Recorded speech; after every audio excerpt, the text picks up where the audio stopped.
Teman-teman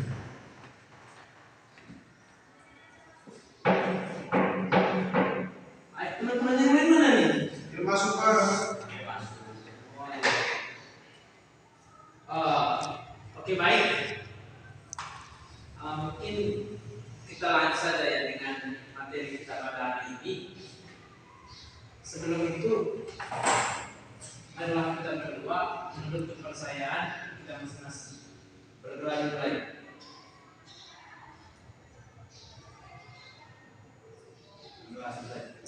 Oke, baik, anak-anak. Materi kita gimana sampai di mana? Saya bilang tak, materi hari ini materi apa? Tidak ada yang tahu, Pak. Tahu Pak? Apa? Tentang peradaban manusia.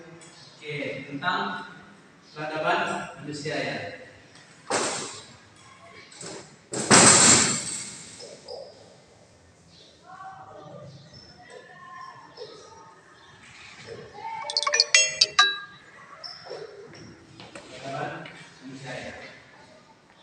Sengaja bicara hari ini ada dua topik. Yang pertama tentang peradaban manusia pada masyarakat primitif atau kehidupan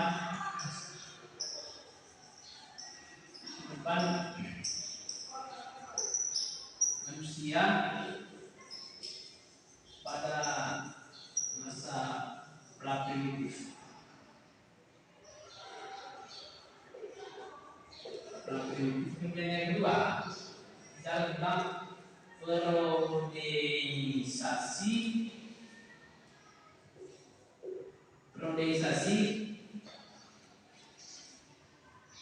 masyarakat primitif. Nah, sebelum kita masuk, yang dari pertanyaan saya di sini, yang teman-teman tahu bicara tentang primitif ini apa? Siapa yang bisa? Primitif. Sebelum manusia adalah ada tulisan. Sesudah manusia mengenal tulisan. Ada lagi? Oke, ada nih.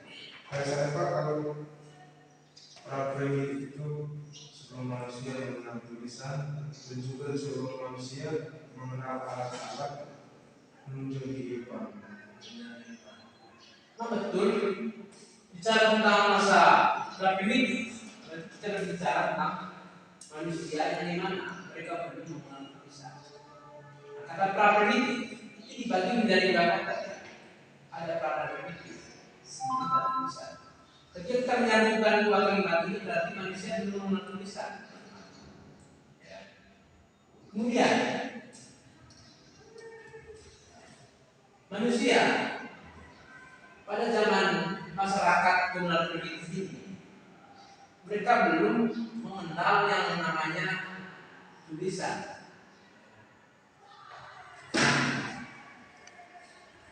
Manusia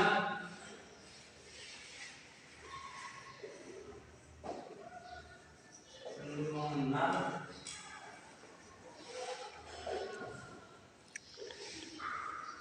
tulisan. Manusia belum mengenal namanya tulisan. Masa yang dimana tadi manusia belum mengenal tulisan. Masa praksara ini juga dimulai sejak dimana manusia itu belum mengenal tulisan dan juga nanti berakhirnya di manusia sudah mengenal tulisan.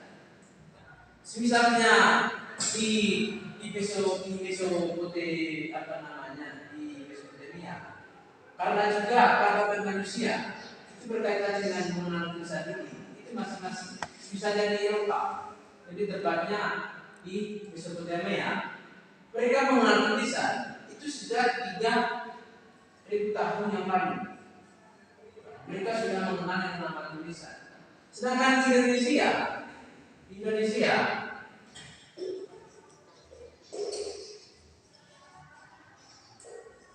Indonesia masyarakat sudah mengenal tulisan itu pada abad ke-5 Masehi, sebelum Masehi. pada abad ke-5 sebelum Masehi yang ditandai dengan adanya yupa itu. Yang ditandai dengan yupa. Pernah dengar yupa ini? Dan yupa, apa yupa? Lupa apa kita mendengar semua. Mendengar semua. Saya lupa. Ya. Indonesia itu manusia sudah menganalisa di abad ke-5 yang ditandai dengan yupa dan corak-corak seperti artefak, ya, artefak, kemudian lainnya itu seperti fosil. Ya. Nah, yupa ini itu dia semacam batu, tapi di batu itu ada tulisan di situ. Sejak itu manusia Indonesia sudah mengenal tulisan. Kemudian ada juga yang lain itu dilihat dari artefak. Artefak ini yaitu dibuat oleh manusia itu semacam paku gitu. Itu artefak yang dibuat oleh manusia dulu. Itu semacam paku. Kemudian fosil itu sebenarnya hasil dari tulang belulang dari hewan-hewan buas. Fosil. Mungkin sampai di sini ada pertanyaan tidak berkaitan dengan masa praksara. Tidak ada. Tidak ada. Kita lanjut saja. Kemudian kita masuk ke poin yang kedua, periodisasi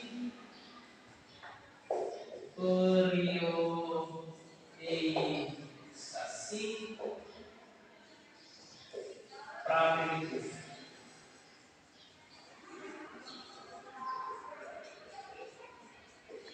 Periodisasi praprimitif. Siapa yang tahu apa ini kata periodisasi? Saya kalau masuk periodisasi masuk peralihan dari zaman sebelum manusia belum mengenal tulisan di zaman manusia mengenal tulisan. Oke, sudah. Ada lagi? Satu. Jadi betul periodisasi itu perubahan zaman. Dari mana manusia yang belum mengenal tulisan ini nanti, bagaimana mereka bisa mengenal tulisan? Itu butuh faktor juga yang sangat lama. Nah, di dalam periodisasi ini, di sini saya bahas ada 3 poin. Yang pertama, dia berbicara tentang geologis, kemudian yang kedua dia bicara tentang arkeologis, dan yang ketiga pertumbuhan kehidupan manusia. Nah, di dalam geologis ini tadi kalau misalnya menurut para ahli geologis, dia berkata begini, perkembangan zaman itu dibagi atas 5 bagian juga. Yang pertama, zaman arkaik. Kemudian yang kedua, zaman mesozoikum. Yang ketiga, zaman paleozoikum. Sedangkan yang keempat, zaman Kenozoikum. Itu zaman-zaman yang ada di geologis ini tadi. Tentu di sini juga ada perbedaan dari 4 zaman. Dan yang pertama tadi zaman Arkaik. Nah, di zaman Arkaik ini, di situ belum tanda ada kehidupan sama sekali. Belum ada tanda kehidupan. Tetapi di zaman kedua, di zaman Mesozoikum ini, itu sudah ada binatang-binatang yang hidup. Di zaman Mesozoikum ini sudah ada tanda kehidupan di bumi. Seperti apa? Hewan yang tidak ada tulang. Di zaman Mesozoikum ini. Kemudian di zaman Paleozoikum ini, di zaman yang dimana ada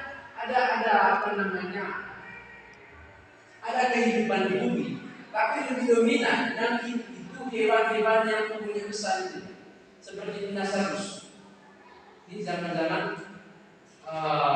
Paleozoikum ini sudah ada hewan yang besar-besar seperti dinosaurus tadi. Tapi juga di zaman Paleozoikum di zaman Paleozoikum ini juga dibagi atas dua, zaman Tertier kemudian zaman Kuartier. Nah, di zaman Tertier itu mulailah ada tanda-tanda kehidupan manusia. Di zaman ini baru ada tanda-tanda kehidupan. Di zaman yang terakhir tadi, di zaman Paleozoikum sudah ada muncul tanda-tanda kehidupan. Ya. Kemudian di zaman Arkoikum, zaman kedua termasuk kira-kira 2.500. Berarti berapa ini? 2.500.000 tahun yang lalu. 2.500.000 tahun yang lalu sebelum Masehi. Kemudian yang lalu belum terdapat kehidupan karena bumi itu masih panas pada saat itu. Itu misalnya bagaimana manusia hidup, misalnya kehidupan masih panas. Tentu misalnya pada saat itu aku hidup, tetapi setelah itu dia mati karena memang bumi masih panas. Itu di zaman Arkoikum. Kemudian zaman Paleozoikum ini tadi itu di mana termasuk kira-kira 340 juta tahun yang lalu muncul tanda-tanda kehidupan, antara lain munculnya binatang kecil tadi yang tidak bertulang. Itu sudah muncul namanya muncul kehidupan yang tidak bertulang. Karena ini siapa? Apa? Misalnya pertanyaan saja. Misalnya ada pertanyaan saja. Silahkan kita berbicara.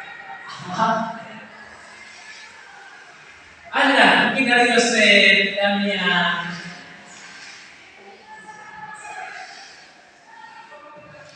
Sudah. Masuk kalian tidak bertanya. Ayo. Kita berkaitan dengan materi yang kita bahas hari ini. Saya bertanya Pak, tentang manusia berhubungan dengan puisi. Bagaimana manusia bisa hidup? Mereka tahu puisi. Mungkin dari saya. Oke, memang pertanyaan sangat luar biasa dan juga pertanyaan sangat menarik dalam saya. Kenapa? Bagaimana cara manusia hidup misalnya mereka belum mengenal puisi? Jadi gini teman-teman, yang perlu kita pahami adalah manusia dulu itu mereka bukan langsung mengenal puisi, tapi istilahnya ada evolusi manusia. Ada evolusi manusia. Arti perkembangan mereka itu tidak secara terbatas, tetapi perkembangan mereka berada di belakang. Kalau jelas tadi di abad kelima, masyarakat masa manusia di Indonesia itu baru mengenal yang namanya tulisan itu melalui lipai tadi. Nah, bagaimana mereka harus melakukan pada waktu itu? Pada zaman itu masyarakat masyarakat primitif, masyarakat adat, masyarakat praksala atau masyarakat primitif, mereka menggunakan bahasa isyarat. Misalnya ini, saya dengan aku, misalnya ada bangsa itu, kami menggunakan pakai bahasa ini. Kemudian bagaimana mereka untuk mencari makanan pada saat itu? Misalnya kita bicara, ada sih nanti di poin yang terakhir arkeologis. Dia berbicara tentang masa praksala, bedakan menjadi dua, yaitu zaman mati dan zaman logam. Di zaman Mosaik-Mosaik ini, di situ sudah ada manusia. Nah, di mana mereka sudah menggunakan alat-alat tadi ini untuk bagaimana sebagai bentuk alat mencari makanan mereka. Ada batu tadi. Pada zaman itu ada namanya komunal primitif. Bicara tentang komunal primitif, berarti di mana manusia masih menggunakan alat-alat tradisional. Alat-alat tradisional yang mereka gunakan itu tidak terlepas batu, kayu, dan tulang-tulang. Batu dan tulang-tulang ini mereka gunakan bagaimana mencari sifat dalam hal ini melalui Dan juga yang perlu kita ingat bahwa bicara tentang pra hidup, tapi bicara tentang bagaimana kehidupan manusia dari itu.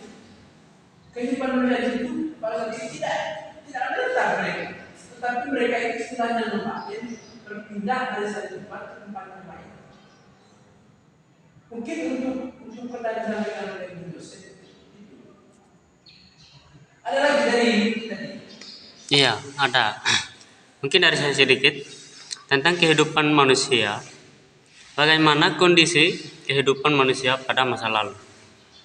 Mungkin itu saja, Pak. Kehidupan manusia pada masa lalu. Mungkin sebelum saya menjawab pertanyaan ini, saya minta kepada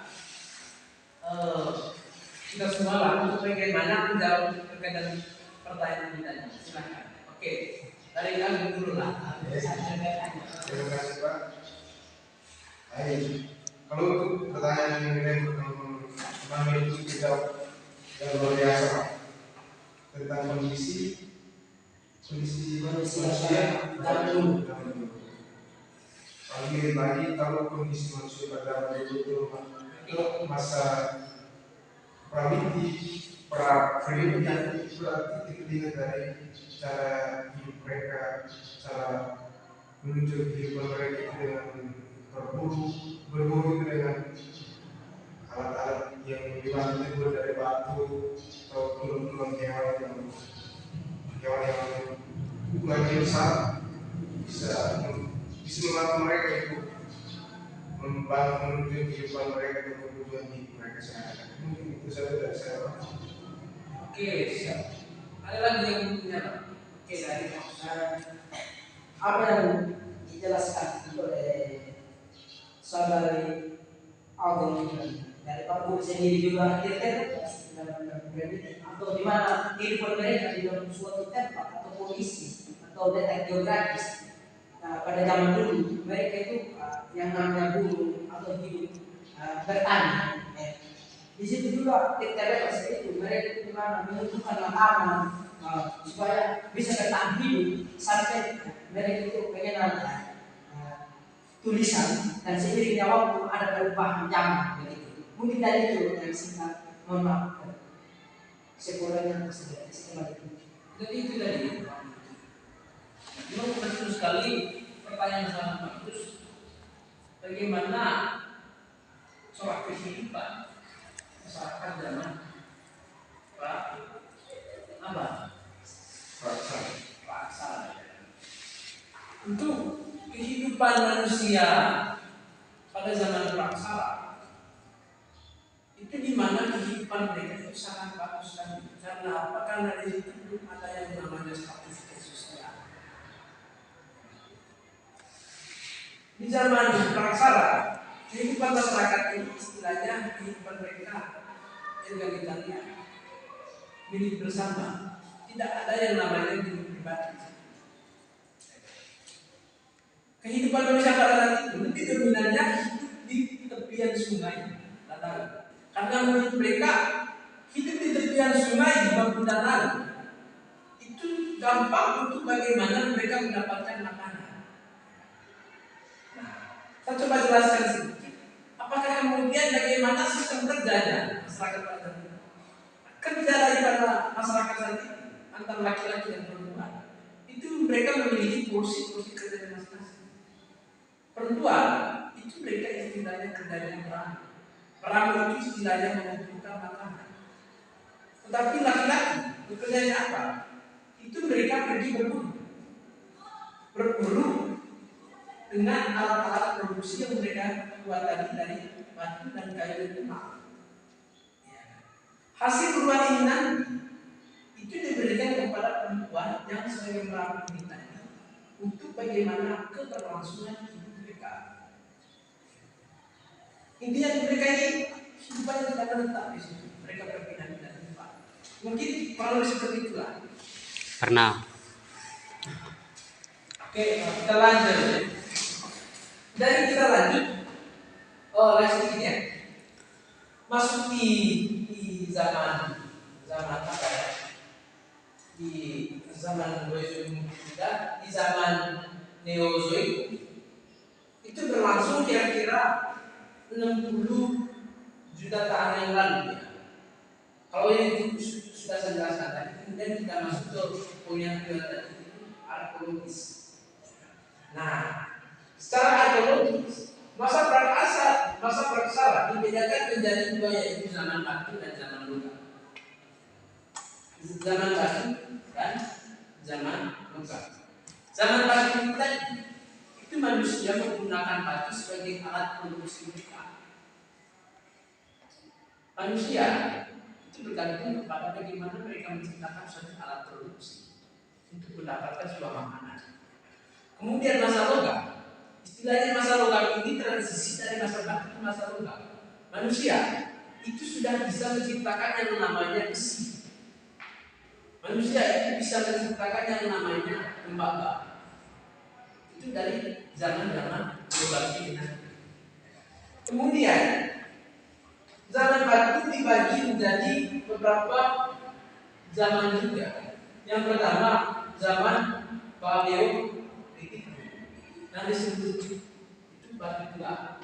Ada yang dijelaskan zaman Paleolitik yaitu batu tua. Yosef zaman Paleolitik itu zaman batu tua. Masyarakat pada saat itu mereka masih menggunakan batu-batu yang besar untuk berburu. Mereka belum bisa membuat batu itu menjadi kecil. Makanya disebut dengan batu tua atau besar. Kemudian yang kedua yaitu Mesolitikum. Ada yang tahu apa itu Mesolitikum? Mesolitikum. Ayo. Cerita. Oke, itu tadi sudah. Yang ketiga itu Neolitikum. Nah, Neolitikum nanti yang bicara tentang batu muda, batu kecil. Nanti mana dari batu muda, batu besar ini itu diperkecilkan menjadi batu kecil. Misalnya contohnya masyarakat pada zaman itu bisa membuat batu menjadi alat itu, menjadi apa itu? Apa namanya? Seperti pengumpul itu, tapi ukurannya kecil. Membuat kapak itu. Masyarakat pada saat itu bisa merakit batu kecil menjadi kapak. Dari batu jadi. Kemudian yang mungkin yang terakhir tradisi megalith. Nah, tradisi ini masyarakat bisa membuat rumah dari batu.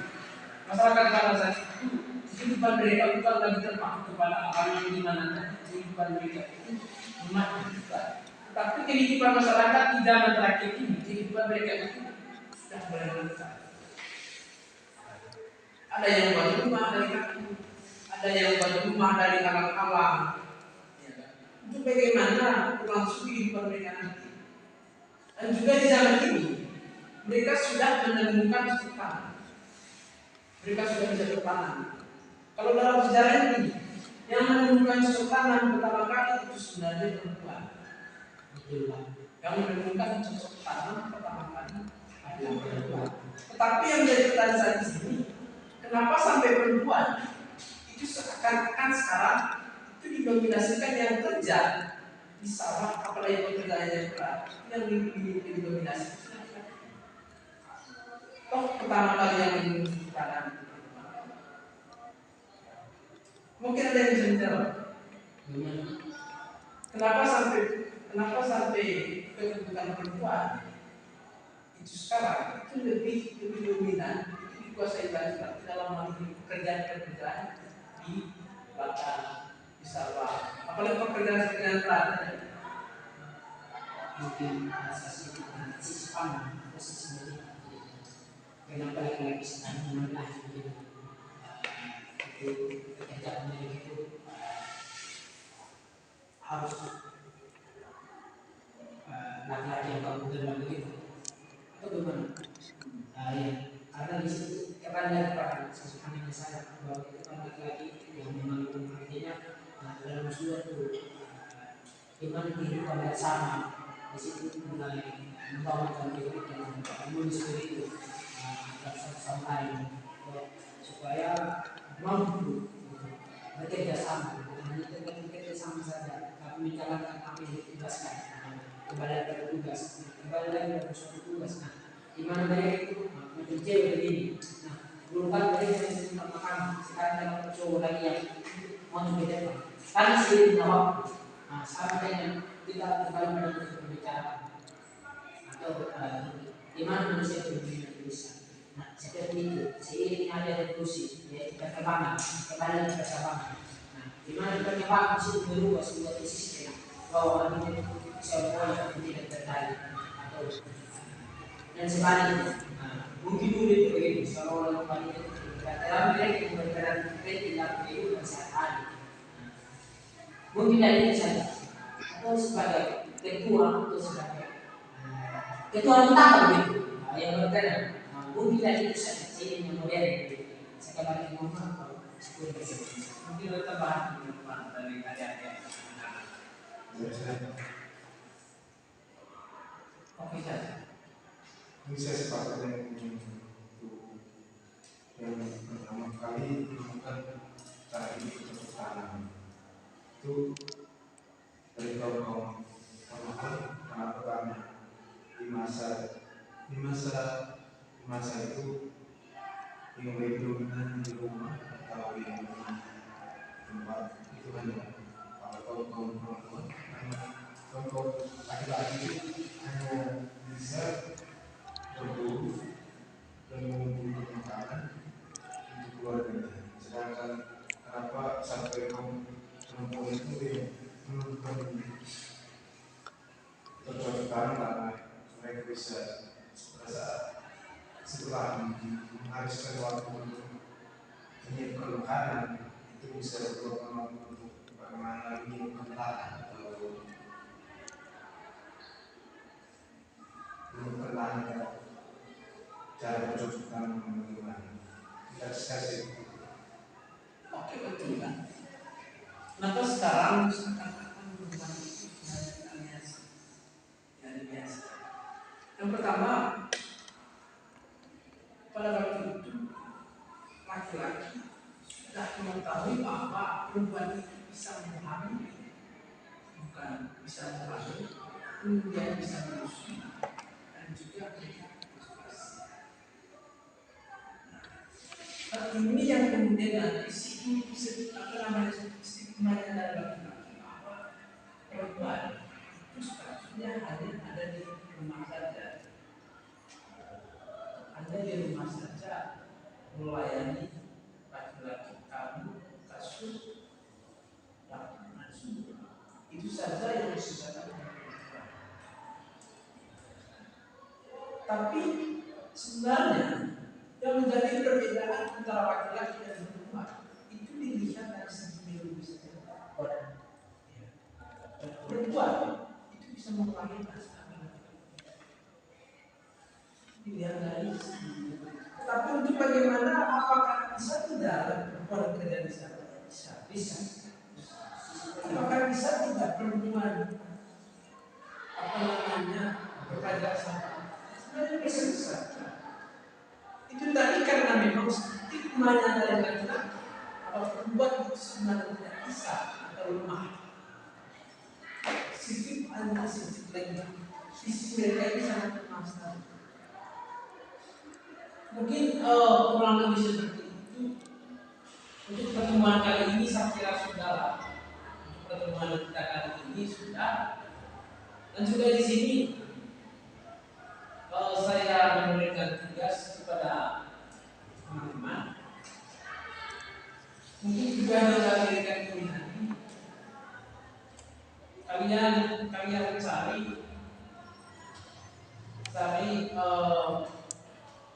apa namanya? Ini tugasnya itu ada satu tugas lah. Ada satu tugas deh. Nanti kami jajakan juga sesuai jam. Oh, oke, baik, itu saja. Sekian dan terima kasih. Ini diklat. Ya Pak, Iya Pak, terima kasih Pak. Terima kasih Pak.